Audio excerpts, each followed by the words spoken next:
एक ऐसी सीरीज आई है जिसमें रिलीजन एंड साइंस एक साथ काम कर रहे हैं। एक ऐसे इंसान के अंदर जो कि साइकोपैथ है, वो दुनिया को मिटाना चाहता है, वो बैलेंस बिगाड़ने पे काम कर रहा है, वो सोर्स ऑफ इटर्नल पावर को चैलेंज कर रहा है। जो सोर्स ऑफ इटर्नल पावर है, गॉड को वो चैलेंज कर रहा है एंड वो बोल रहा है कि अगर तुम में दम है तो आ जाओ मैदान में, हम फैसला कर लेते हैं कौन ज्यादा ताकतवर है। वो अपने आप को रीइंकारनेशन ऑफ कली असुर मानता है। वो चाहता है कलयुग का बैलेंस बिगड़े एंड विष्णु जी के 10वें अवतार कल्कि का जन्म हो एंड वो उसे खत्म करना चाहता है। ये सीरीज हिंदू टेक्स्ट के बहुत ही ज्यादा डिप्थ में जाके उसके कॉन्टेक्स्ट को, उसके स्टोरी को, उसके कहानियों को बहुत अच्छी तरह से एनालाइज करके एक ऐसी कहानी निकालती है जो कि लोगों से रेजोनेट करे, लोगों से कनेक्ट करे एंड वो कहानी प्रेजेंट सिनारियो से बहुत ज्यादा कनेक्टेबिलिटी बनाए। एंड ऐसी सीरीज बनाई गई है इंडियन सिनेमा में जो कि मैं देखने के बाद ऐसा बोल सकता हूँ, it is the one of the most dull and depressing art of Indian cinema. इस सीरीज का मेन कंसेप्ट ही अच्छाई बुराई, धर्म अधर्म, पाप पुण्य एंड इस कंसेप्ट को इतनी अच्छी तरीके से पुल अप करती है, मतलब इतने अच्छे से वो सारी चीजें समझाती है कि आप सोच नहीं सकते हो। एंड इस सीरीज को अच्छी तरह से समझने के लिए इसकी सोर्स मटेरियल को समझना होगा जो कि मैक्सिमम लोग नहीं जानते। एंड ऐसा मुझे फील हुआ क्योंकि मेरे दोस्तों को जब मैंने इसके बारे में बताया, क्योंकि मुझे पता थी, जब मैं देख रहा था मुझे वो सारी चीजें रिलेट हो रही थी, मैंने क्योंकि वो सारी कहानियां सुन रखी है, तो मुझे पता चला कि भाई लोगों को नहीं पता जो इसका सोर्स मटेरियल है वो कितना ज्यादा डेप्थ में उसको उन्होंने इतनी अच्छी तरीके से एक्सप्लोर किया है। तो हम इस वीडियो में उसी सोर्स मटेरियल की बात करेंगे। एंड हाँ, ये एक रिव्यू वीडियो नहीं बल्कि ऐसा एनालिटिकल वीडियो आगे हम उसके सोर्स मटेरियल को समझेंगे जो आपको इस कहानी को समझने में, इस कहानी के डेप्थ में जाने में, इस कहानी की साइकोलॉजी में, ये जो मोटिव प्रेजेंट करना चाहती है हमारे सामने, उसे समझने में मदद करेगी। एंड उसके बाद हम सीरीज के ऊपर कुछ बातें कर लेंगे जो बहुत ज्यादा इंटरेस्टिंग है, जो आपने सोची नहीं होगी, मतलब एक अलग पॉइंट ऑफ व्यू रखने की कोशिश करेंगे। तो वीडियो में लास्ट में रहो, मजा आने वाला है। उसके पहले मैं हूं अभिजीत, आप देख रहे हो अभिजीत पर्सपेक्टिव। वेल, कलियुग या फिर हम सिंपली से कलियुग भी बोल सकते हैं, जिसकी शुरुआत 9 डे ऑफ महाभारत से हो चुकी थी, बट उस समय पृथ्वी पे कृष्ण जी थे जो कि सोर्स ऑफ पॉजिटिविटी धर्म है, जिसके कारण कली अपने आप को स्प्रेड नहीं कर पाते ह्यूमैनिटी के अक्रॉस। बट जैसे कृष्ण जी धरती को छोड़ के चले जाते हैं, हस्तिनापुर के नए राजा परीक्षित बनते हैं जो कि अर्जुन के पुत्र होते हैं। एंड उन्हें पता चलता है फिर से कली एक बार और पृथ्वी पे आ चुका है एंड वो अपने आप को स्प्रेड करना चाहता है। परीक्षित उससे लड़ते हैं, उसे हराते हैं एंड उसे मारने वाले होते हैं। तब कली राजा परीक्षित को बताता है 4 रूल्स ऑफ ब्रह्मा जी के बारे में। एंड वो 4 रूल्स हिसाब से दुनिया की जो साइकिल है वो 4 युगों में डिवाइडेड है, सतयुग, त्रेतायुग, द्वापर युग एंड कलियुग। एंड अगर कली डेमन को मार दिया जाता है तो कलियुग स्प्रेड नहीं हो पाएगा, जो रूल्स है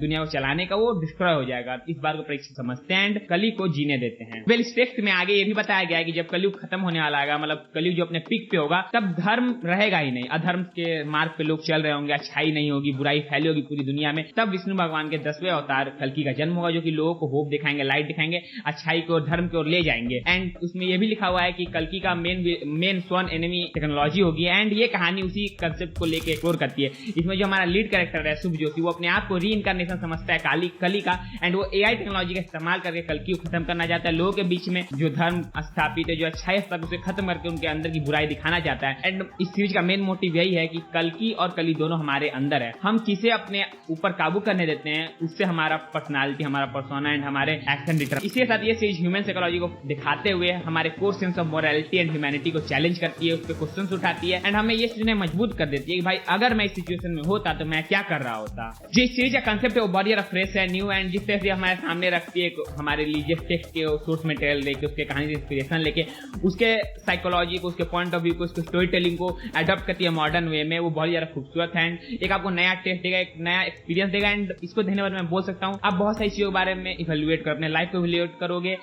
इसमें जिस तरह से देश के जैसे टॉपिक पे बात की गई, जैसे देश को not as a end but as a starting of a new way, new thought process, new life दिखाया गया, मतलब बहुत सारी चीजें एक्सप्लोर करती है। एंड आप देखने के बाद ये फील करो कि ये one of the most dull and depressing series है इंडियन सिनेमा की। एंड अगर आपने ये नहीं देखी है तो आप इंडिया का एक बहुत ही बेहतरीन आर्ट फॉर्म मिस कर रहे हो, क्योंकि भाई इसमें बहुत कुछ है एक्सप्लोर करने को। मतलब इसकी जो कहानी है, जो डेप्थ है कैरेक्टर में, जो साइकोलॉजी है, जो स्टोरी टेलिंग है, जिस तरह से कैरेक्टर से कनेक्शन हो जाता है, जिस तरह से अपने आप को रखती है, जिस तरह से आपकी ह्यूमैनिटी को चैलेंज करती है, वो बहुत ही ज्यादा माइंड बॉगलिंग था। ये कहानी सरफेस लेवल पर बहुत ज्यादा मतलब सिंपल लगती है, मतलब ठीक है भाई एक साइको किलर है, वो लोगों को मार रहा है एक इस्तेमाल करके, बट अगर आप इसके डेप्थ को समझते हो, इसे समझने की कोशिश करते हो, it's fantastically written and well choreographed, well cinematography, well character connected, well established कहानी है। मतलब आप इसमें कमी निकालना चाहोगे बट निकाल नहीं पाओगे, क्योंकि भाई इसमें इतनी अच्छाइयां हैं कि जो कमियां हैं वो बहुत ज्यादा फेड आउट फील होती हैं। एंड जिस तरीके से लिखी गई है एंड जिस तरीके से इसमें डेप्थ दिया गया है वो बहुत ज्यादा माइंड बॉगलिंग था। एंड मैं जल्दी बोलता नहीं कि इसे देख लो, एंड इंडियन सीरीज वगैरह हो तो मैं ज्यादा फोर्स नहीं करता, बट अगर तुमने ये नहीं देखी है तो भाई देखो, जो इसका कनेक्शन इंडियन रिलीजियस टेक्स्ट से, हमारे हिंदू टेक्स्ट से, वो तो माइंड बॉगलिंग है, लेकिन इसको जिस तरह से प्रेजेंट किया गया वो सराहाई भाई, मतलब अप्रेजल का काम किया इन्होंने। मतलब इन्हें हम भाई थैंक यू बोल सकते, इतना अच्छा आर्ट हमारे सामने लाने के लिए। खैर यही था आज का वीडियो में कुछ भी अच्छा लगा, मजा आया तो